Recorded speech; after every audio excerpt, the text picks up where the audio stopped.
This is Shanteri Malya here, extending a very warm welcome to all of you on behalf of Purushottam Publishers. Thank you so much for being a part of this discussion. Over the next 45 minutes, we hope to have what promises to be a very insightful engagement with two very distinguished panelists. Purushottam Publishers, as is well known, is a leading publishing and media company based out of Calcutta and have given voice to many established and new authors. So before I get into an engaging discussion, I would also like to take this opportunity to introduce our special guest and commentator here who joins us, Bushra Hussain. Welcome, Bushra. Thank you for joining in today. Bushra is a young author and a student, very enthusiastic, who used her time during the pandemic to come out with her debut as a novelist and as an author. So welcome, Bushra. Thank you for joining us here. Thank you so much. Great. So let's open the discussion today with our first theme. Very topical and very interesting here. So it's about web series, OTT, and micro stories. So to lead this discussion along with me over the next 15-20 minutes is joining me is Ritvika Banerjee.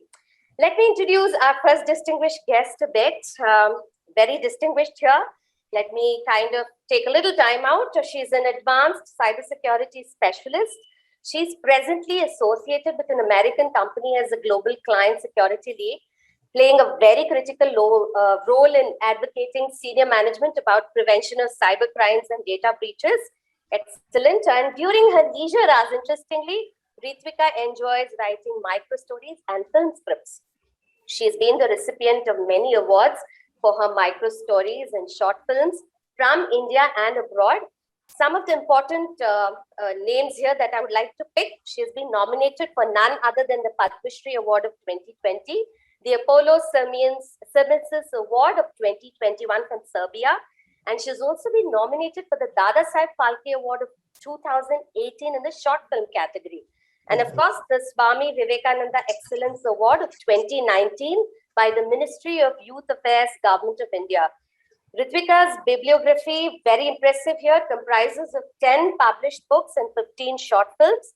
Her book, Fantastic 40, was a collection of 40 micro stories published by Purushottam Publishers in 2014. It's also recorded by GRRF as India's first micro story book published in Indian English language.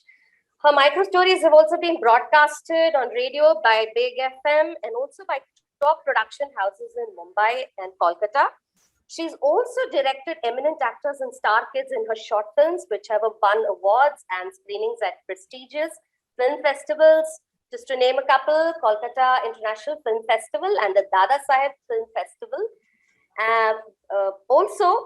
She's also kind of, you can get to see most of her films on top OTT channels, Amazon Prime, Screen Shoot OTT, and the upcoming Hoi Choi. So the first 3 Bollywood short films were screen adaptations of her micro stories from Fantastic 40, which is a book published by Purushottam Publishers. So Ritvika is currently engaged on 2 Hindi web series for ZEE5, which is going to start shooting anytime in Mumbai this month. So welcome, Ritvika. Thank you so much for taking time out and joining us. A hearty welcome to you. Thank you, Shanteri. Thank you for this wonderful introduction. It's like nice stuff. And we're going to kind of ask you some, try to kind of pull out as much perspectives very quickly from your end. So let me jump right into the discussion. Ritvika, as a writer who has enjoyed diverse kinds of exploration in writing, how do you view your journey while writing short stories and novellas? I mean, what's been your inspiration to keep them short? Well, that's a very tricky question, and I'd love to answer that. See, if we just look into the evolution of literature in English or other in world literature, I'll see gradually with time, the length of a published work has slowly been decreasing. I'm not saying that we have cut short the content or the quality and trimming this just to make sure that we are in line with the world. But if we look into that, that's the way we have been seeing evolution. Now, the question is, why has that become so?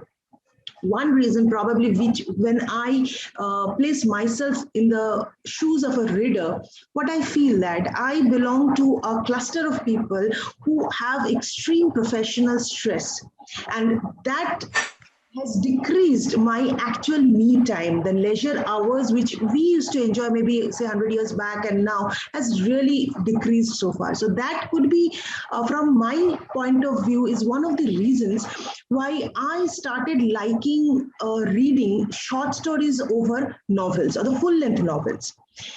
And when I started liking reading shorter things, shorter literary works, I thought, why not try myself? I mean, contributing more to the modern literature world with that. So that's the inspiration why I started writing with short stories. And with time, when I realized that, well, even a short story can be shorter, and why not call it a micro story? So that micro story concept came to me, like, say, when I joined my work life. In fact, I must say it's almost a decade back.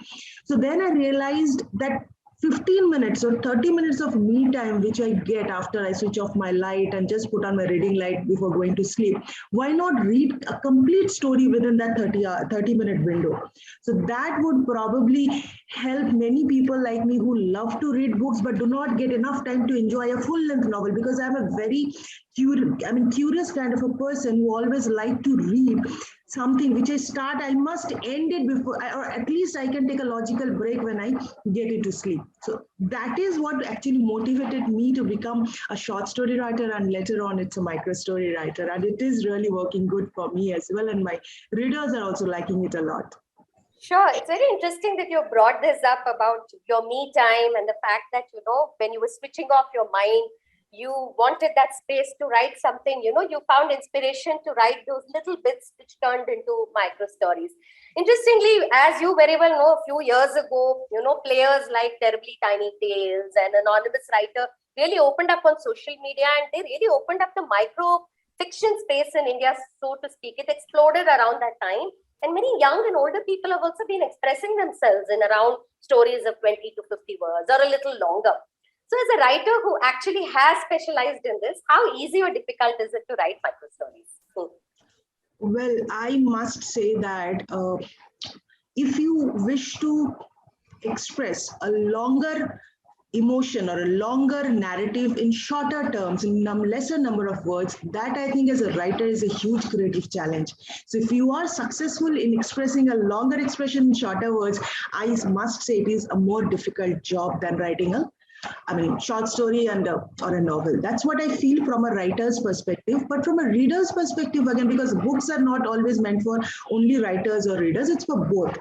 So from a reader's perspective, you should always feel that if you are able to gulp a heavy emotion within, say, 2-3 words or 20 words, like you said, the writer has done a wonderful job. But with no underestimation to other writers, like who are writing longer shorts or the novels. In fact, I myself have written a novel very recently. So with due respect to them, but what I personally feel, writing a micro story or terribly tiny tale, like of, say, micro story, which we have, like I have recorded a official definition of micro story by GRRF, that a micro story should comprise of less than 500 words. So that's a definition, official definition of micro story now. And terribly tiny tales are like within 100 words. So if you are expressing a complete story within 100 words, that in itself is a huge task, and kudos to the writer.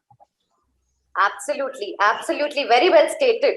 There's a space for everything, as we can say. But interestingly, also your short stories have found their way into being adapted for short films, and quite successfully at that, if you've really seen. But have they, in your opinion, been really successful, so to speak, in capturing the real essence of the stories or what you had conceptualized? So how does the change in medium impact the manner in which a story is interpreted, Ritika? I'll say, like, if you look into a short story and if you look into a short film, both are communication products. Like, you express your thoughts to your readers. They form as the medium of sharing your expression. But both of them have a different perspective to project the expressions or the project the thoughts. So short stories really make good short films, but what I will say in one line, not all good short stories can make a good short film, because both of these stories and film scripts have their different way of looking at things. So when we look into a short film or any movie for that matter, we mostly rely on two human sense organs, audio and visual. So whatever can be depicted through these two formats will make a wonderful short film or a film. Looking into a story, when it is in a textual format, what we are expressing is we can take a long paragraph in even just describing that eye is whiskered. So that much, the whisker of an eye can be depicted in a long paragraph or in just one word. But if you look into this expression in an audiovisual format, it's just a few microseconds that you're whiskering your eye. So that is the basic difference between a short story and a short film. But yes, there are some short stories which will make wonderful short films. In fact, I have worked on a couple of romantic and kind of socio message oriented short films, and they are really, I mean, I'm lucky that my audience have really liked them. One thing which I like to say here also, like when we are making a short film based on a short script, this script actually works as the Bible for the filmmaker.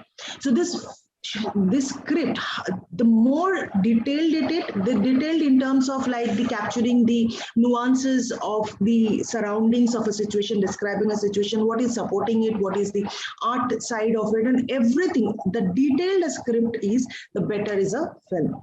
And if it's a short film, we always have a challenge of restricting the entire length of the story within a certain limit. Typically, it's less than 15 minutes is the ideal of a short film, which like works wonders among the viewers. So the lesser the tighter the concept is, the better it is. For example, like I come from an engineering background, so I like to take a very weird analogy here. Like today we know that anything can be done within, say, this much size of a microchip. So typically we call this a micro SD card. Years ago, it used to occupy an entire room.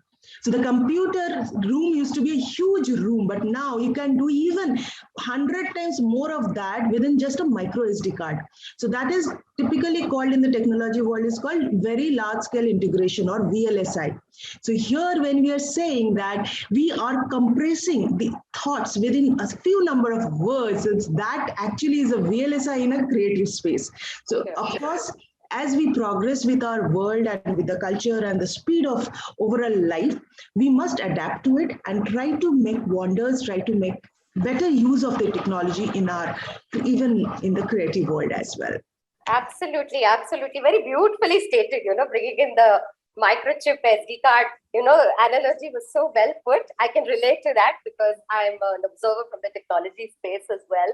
And recently got to attend a short film webinar and got to see exactly what you said, about how beautifully something can be translated to celluloid in just a matter of maybe few minutes, but it involves a story at the back end, right? Never to forget. Yes. Let me quickly kind of digress from here, Ritvika, and ask you something very topical right now and which you're very much involved in. How do you really view this exponential rise and explosion of the OTT platforms? I mean, and the pandemic has really thrown it open. And how has this impacted you as a writer of web series? I mean, how do you really see yourself contributing to your own growth and to this wave? You're very active right now. So I throw it open to your views, all yours. Well, what I say, like, keep saying this, that with time, everything is going to change. Even the way we live, the way we see things, the way we enjoy things, our enjoyments and entertainment style also changes with them. And perhaps this is where when we say that we are in the new normal phase, perhaps this is the time where we are going to see a huge metamorphosis of the entertainment industry as well, and OTT being the newest buzz of the entertainment industry. There are people and who have like little skeptical about this OTT release or the way things are getting digitally distributed these days rather than going to theaters and taking the risk of exposing ourselves.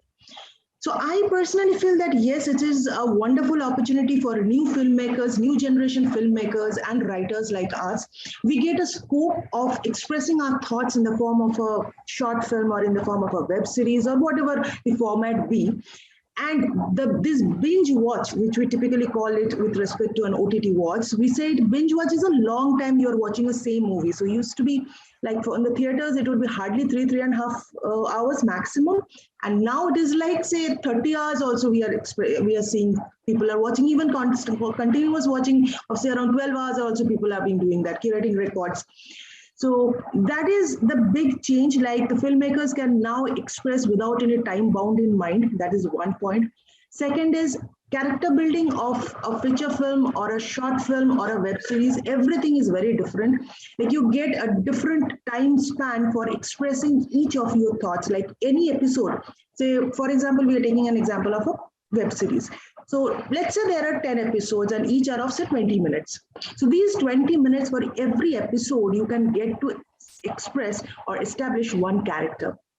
Whereas in the case of a movie, it would have been very difficult because you are bound by the 2 hours or 2.5 hours or 3 hours maximum typically because you will have the pressure of the next screen time from the halls, from the theaters.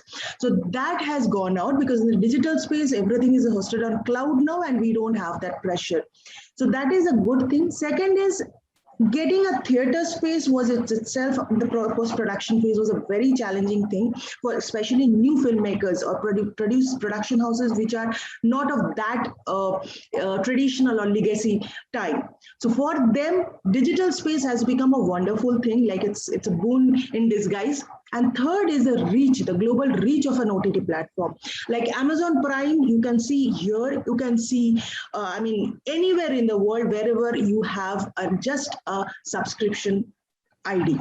So that is all what you need. You don't need to physically travel to a place to watch something. For example, I belong to Kolkata. So, and for my work, I need to travel to a lot of places around the country or even abroad also. So if some good film which I want to watch, which is being released in Bengali, I used to long wait to see that because in Bangalore or in Mumbai or in Delhi, half of these films will not get a screen. So watching a film which I want to see used to be a long wait, but now everything is coming on digital platform. On thanks to the OTT channels, we are really getting a very good space. Like if you look from the entire phase of a film, like from the pre-production where you are conceptualizing an idea, you are actually shooting it on floor, and then you have post-production where you are actually distributing the film. The entire thing has become so streamlined, and thanks to this OTT platform, people like us who are new filmmakers and we are trying to create a footprint in this industry, we are getting a good space and good platform to showcase ourselves. Wonderful. Yes, and rightfully so. And I see this only going from wave to wave. And you're very right. I think very aptly observed about the binge watching part. You know, for people who had difficulty watching 3 hours on the large screen are now binge watching 30 hours on the, the OTT screen, so to speak, any device, the laptop, the mobile, the TV. Yeah, so very interesting. Another point which I missed out is like you can watch it at your own time. You don't need to adjust your schedule to the screen. Exactly. Very, very true. That's a big revolution that's happened. Great insights, Ritvika. I think I can see Bushra giving me a signal here. I think she has a question for you here. Please go ahead, Bushra. All yours. Hello, Ritvika. Ma'am, how are you? Yeah, I'm good. How are you?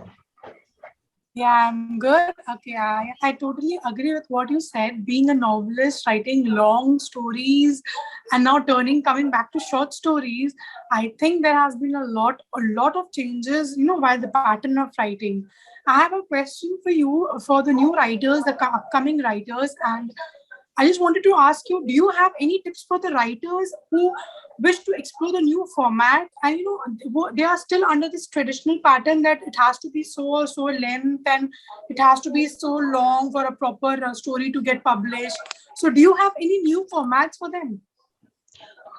One thing as a writer, I always suggest that don't try to bound yourself by anything. Anything means in terms of a traditional length of a literary piece or genres or preferred publishers, whatever it is, it takes.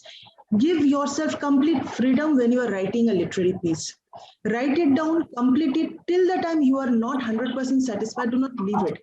And once you are done with that, then try to fit in the best available bucket or the best feasible bucket. So if you're binding yourself by number of words or number of pages or say the genres type, number of characters, whatever it is, you will have good amount of pressure if you are doing if you are adapting a short film to a short story to a short film. In the number of characters will be one of the points where we have restrictions. So if you are trying to write a piece keeping in mind, adhering to all the guidelines, then that writing piece will not be what you actually wanted to write. So make it 100% satisfiable for yourself and then trim it as required. I think that will bring the best of you in a writing piece. That is great to hear from you. Thank you. That was a wonderful insight, Ritvika, and thank you so much, Bushra, for that question. So Ritvika, I mean, wonderful insights and great sort of, an outlay of your journey as a writer, as well as what, you've actually touched upon some very interesting things that are going to impact new age writers at this point of time. So we're really very glad to have had you come in and very crisply give us your views. Thank you so much. And more power to your form of writing and to writers of your ilk. Thank you so much, Ritvika. So that was Ritvika Banerjee. Yes, thank you so much. Thank you. And without further ado, we have another guest on the panel discussion today. It's my pleasure to welcome our next distinguished panelist, Mrs. Chitra Raghavan. Thank you. Welcome to you. So a little about Chitra ji. Chitra ji is a new age writer, and she specializes in writing about children's books, and which is why topically her theme is going to be about the relevance of children's books in the post-pandemic world. And what a topical theme. Along with the adult populace, I think it's the children who have been massively affected and whose lives have been disrupted by the pandemic. So along with all the other stimulus that they have in the environment, I think their reception to reading and literature, all forms of literature, have been impacted. So over the next, over this session, Chitra ji is going to kind of tell us a little more about the nuances of children's writing and how she stumbled into it.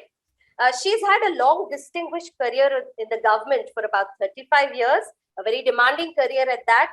And all along, she single-handedly raised her children while her husband was busy in a career traveling across the country.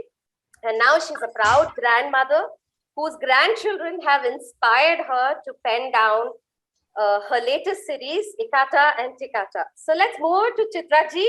Warm welcome, Chitra ji, before we jump into the question. Yes, question and answer. Great to have you here. Let me jump right into the discussion. So I do have a little bit of an idea about what led you to writing, but I want to hear it from you. What was the inspiration for you to begin writing, and what is Ikata Tikata all about as a children's series? Yes. Actually, I thank Purushottam Publishers for giving me this opportunity to share the platform with you. Thank you. To be very frank with you, I am not a writer originally. My idea was to only keep engaging my children. So after coming from office, the night time, I was very particular that before going to bed, I will spend quality time with them. That is telling them stories. And my last daughter was very demanding. And she was not, she wanted daily some new stories. So I used to imagine and tell stories. And finally, I just hopped on 2 characters. That's what the Ikata and Tikata. It is just for fun, that it has no relevance in other things. I just wanted to keep 2 names so that I don't forget the names. So daily I'll be repeating the same names and started spinning stories around them. Daily telling them something, some new answers and how they were doing, how they were going, enjoying and all that. And then I started creating an awareness. Through these characters, I used to send message to my daughter on how naughty she is and how she should be. So initially, both the characters were very naughty, And I used to tell, what all the things she was doing, I was telling through these characters that how it troubles us and how she should mend herself. That's how the story started. And initially, so it so happened that in one summer, then the stories went to the next generation also for my grandchildren. Tiketa and Tiketa continued. So they were also asking, Grandma, you are telling stories to our mother, you tell the same characters. We want to hear stories about these characters. And I had a long stay with we had some summer vacation where all my grandchildren were there. So I was telling them stories, and suddenly I thought, why not I continue the same link instead of telling individual stories? And then every night I had to stop with the suspense. One story I started. And somehow the Mount Abu, I have not visited Mount Abu, only I have heard, struck me. So I created something about Mount Abu and started telling them stories how these children were taken there. And every day I used to tell one thing about it, and creating so many fantasies and then so many characters and all the adventures which the children were facing on the way to reach Mount Abu and all telling. And finally on the 30th day, my grandchildren told me super party. Party means in Tamil, grandma. Super. So I was so thrilled to hear that word. And then my children were telling, my grandchildren were telling, why don't you, I should have recorded this and we have missed it, they said. So that's something very important, they have liked it. So then due to that pressure only, they said, why don't you pin them, why don't you pin them?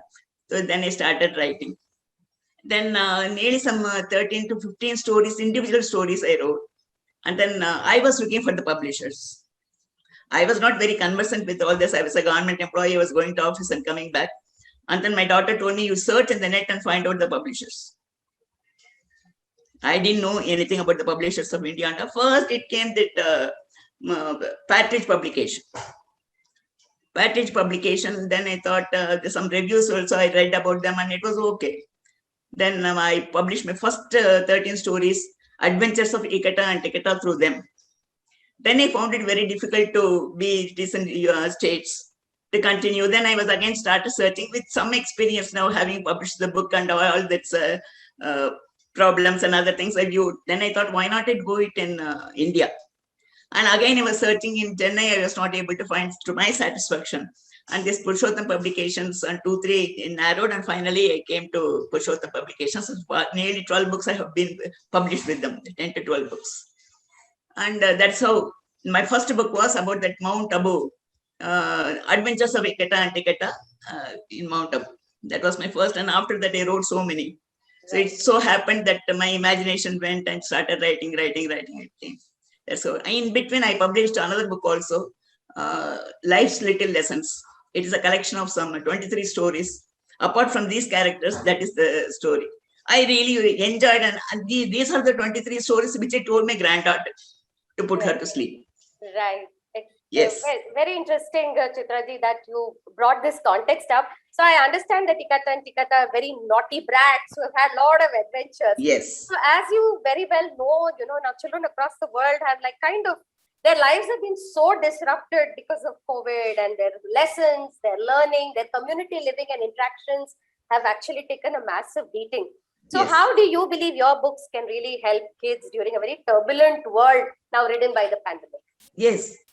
It's a turbulent world. And it does not stop with the elders, it spread to the children. In fact, the children are more affected than us. And we see children sitting from before the computer or whatever it is, from morning till evening. And then whatever the teachers are telling, that nothing goes to their head, that much I can understand. Because they are playing all the time. They are playing all the time. They are not interested. And 2 years back, we were telling that they should not have the phone. They should not go near this thing, how to avoid them and how to give them free time. Now we are dumping the phone to them. We are making them sit before that. And all the things which we didn't want them to do some 2 years back, we are asking them to do because there was no other go. We didn't want the children to keep the phone. We were trying to, and the schools were, they were not permitting the children to keep the phones, and even colleges. The phones were snatched from the students if they carry the phones to cell phones to the college. Now we are living in cell phones. So in that scenario, We have to give them a break. So this imagination, these adventures, anything, the children love to do the adventures. At least they want to hear. That's what I feel. Something which they cannot do or which they imagine they are in. They want to do, all children, they want to be very adventurous. And when they are reading these adventurous books, they feel they are part of it. They are enjoying it. I have heard some children ringing me up and telling me, Auntie, the books are so good, and then that character is so good, and this character is so good, and then that Gokula is so good, and all that they used to say used to be immensely pleased because they identify themselves and they are naughty by nature. And when they are naughty by nature, if they see something in the book, and even then I have donated some few books in the libraries so that the children come from the libraries, I get the message that how the children love these books, and they specifically ask for the characters on the series of Ikata and Tikata. Absolutely. Yes. Absolutely. In Yes. fact, it's very interesting how it is that we need to plant ourselves into the point of view and the psyche of the child to understand, as you said, Yes. to break open or kind to flower their Yes. imagination. It's very Yes. important. Which brings me to a point, what would be your message for parents and families at large? How can children's stories and books become an active part of family culture as well? What do you think, Chitan? Yes, I think that parents should spend some time with their children reading books if they are not in a position to read, especially, or put them in the group. And even in schools, I think that instead of taking all the 5 or 6 hours continuously studies, they can break one period and they can introduce these books to them and ask them to read. They have to get themselves, involved in that so that they don't have that mental tension when going through the social studies, science, and all the time reading nothing else but writing. And then it's a break. When they can do yoga online, they can do this also. They are including the yoga classes and other classes in between the studies. This can also be done every day. They can break a period and then give them to them. Absolutely. Absolutely. I think conventional schooling is so rigid about, kind of fulfilling a curriculum. Yes. And a lot of these creative activities And they are are not getting enough. Yes. And they are not going to reap anything because the children are not listening on the line. I have seen my grandchildren and other things. That's why with self-experience only I'm telling. They are not all the time listening to that. They feel bored. And there is no socializing. They are not able to go. They are not able to meet their friends. Nothing they are able to do. At least they can fly in their imagination. At least they can, with these characters. With these characters, they are helpful. Absolutely. Absolutely. Very interesting. In fact, I've also been seeing you are kind of now, kind of becoming active on social media as well. I saw you kind of on Instagram as well. And thank you. Yes, you've been posting. Yes, you've been posting stuff about Ikata and Tikata. So it's very nice. It's very heartening in the way you're embracing and trying to reach out to different audiences. Yes. So that's a great thing. I don't belong to this. I don't belong to your generation. I belong to the older generation. But my mind is still young to, to associate with the children with my writings. Absolutely. And there's the words of wisdom, the pearls of wisdom come from a generation. It comes cross-generational, in my opinion. So it's wonderful that they get the benefit of, something peppy as well as wisdom coming in. I remember your words saying that you were trying to inject messages into your daughter's mind through these stories. So yeah. I'm very sure she benefited. I can see Bushra here kind of wanting to quickly ask you something here. Bushra, yes, Bushra. Welcoming you. Yeah. Thank you. Hello, Chitra ma'am. It was yes. really great to hear from you. Okay, yeah. I really agree with you that children should have been given access to literature or reading because, it has a sense of development of love and passion for reading. Yeah. And since you talked about digital world in today's pandemic area where students are always with the phone, I really love that thing that you said. That previously parents were like, you don't use phone. Even I was from that generation that, in school, using my cell phone was very difficult. And today in my college or in some university, we are sitting in front of computer and mobile phones and parents have nothing to say. That is the very best thing. Yes. But I have a question for you over here that in your opinion, what would be the future of children's book in this era of digital world? Will they flourish with this or undergo any changes according to you? Oh, it's $1 million question. In this digital world, I do not know whether this physical form is going to do anything, because the children wanted to everything in digital form. Even I am asking my granddaughter, if my books are published, I used to go and give her, you read it. You already told me, why should I read? I have heard the first-hand information, so I don't need to read. And if it is in the digital form, I can read. I cannot sit with a book. This is what the information I am getting from my paper. So what I am telling you, yes, but nothing to do, nothing to beat keeping a book in hand, lying down in your couch, reading it. I think that nothing to beat. For me, I love it. Absolutely. Nothing like that. Your own time, your own this thing, and your own relaxation, and the feeling of a book. The smell of a book itself is totally different from, yes, the digital, and then you have to sit before that and then adjust yourself and read. I am not for this, but still we cannot help it. We have to upgrade ourselves, and digital is going to play a major role in future. And even now audios have come, even they need not read, simply they can listen. So many things have come. I do not know. That's what I feel. It is. Obviously, in this last 2 years, in coming into this Yes. digital world, it's very It has difficult changed for the whole students to lot. adapt anything. Absolutely, absolutely. Very well observed. I mean, there's been so much of disruption in these 18 months, like never before. So much good has happened, Exactly. along with what really happened. So great, wonderful insights here, Chitraji. Very happy to have you. Thank you, Bushra, for that incisive question as well. I also foresee, having spoken to other children's writers and a friend who's right now based in the UK, she says that perhaps even children becoming involved in writing their own stories will push this wave forward. Yes. Ownership of their own stories. So it will be a great May launch to have people from other generations as well as children themselves becoming writers. So it's a great, let's see, interesting times ahead, which will take us to, I think to a newer world. Yeah, I think it goes at a commentary part. Absolutely, absolutely. Well stated, well stated. So great views. So it was a wonderful session having Ritvika Banerjee and Chitra Raghavan joining us on this panel on the front lines of the Delhi Book Fair 2021. Thank so you. on behalf of Purushottam Publishers, extending a warm thank you, sincere thank you to both the distinguished panelists and to Bushra for joining us. Thank you, Bushra. Thank you so much. And here we are signing off. Stay tuned on this session tomorrow so that you can have 2 more sessions to come by. Thank you so much and a good afternoon to all. Thank you.